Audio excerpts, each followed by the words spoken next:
Well, my name is Sergio Caldieri. I work patrol at the Burlington Police Department. I'm also the Head Defensive Tactics Instructor for the department.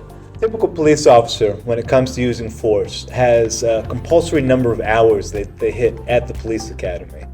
Here at the department, we've taken great strides and we're continuing to make further strides forward to make sure that officers have better training.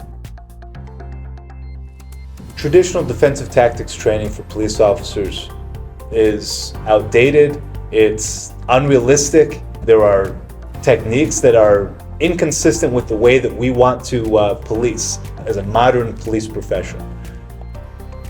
We're looking at the way that use of force, at the way that defensive tactics has evolved over time. We're looking at martial arts like wrestling and judo and jiu-jitsu, arts that focus on safely controlling another human being.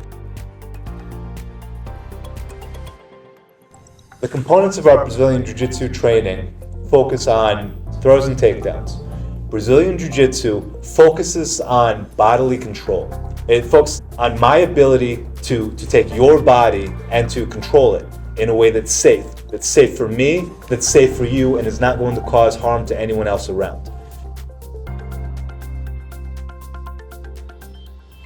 Marietta, Georgia put out this study in 2020. They put a bunch of their police recruits through Brazilian Ji Jitsu training at the academy. They were able to gather some data after the recruits graduated, and they found that officers with Brazilian Ji Jitsu training were half as likely to injure a subject during a use of force encounter. I'd say it's more comprehensive than I had initially anticipated. There's a lot of new material to learn, and I'm surprised every time that I come to class.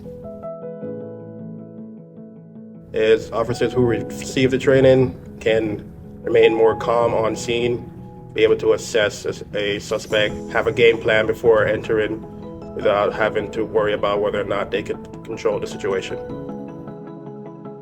From time to time, officers are required to use force. Having the confidence, the ability, the knowledge to be able to handle even a very violent, aggressive person and use minimal force necessary to effect an arrest is incredibly important, especially not just in policing, but specifically in Burlington.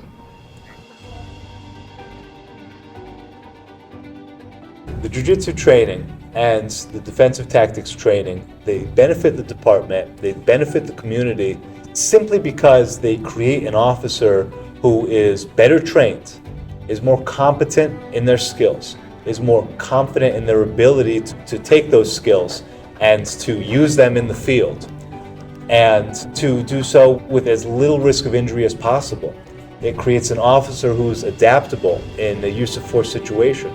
It creates an officer who's less reliant on their tools. All these things lead to better outcomes for the community, and when the community has better outcomes, we have better outcomes.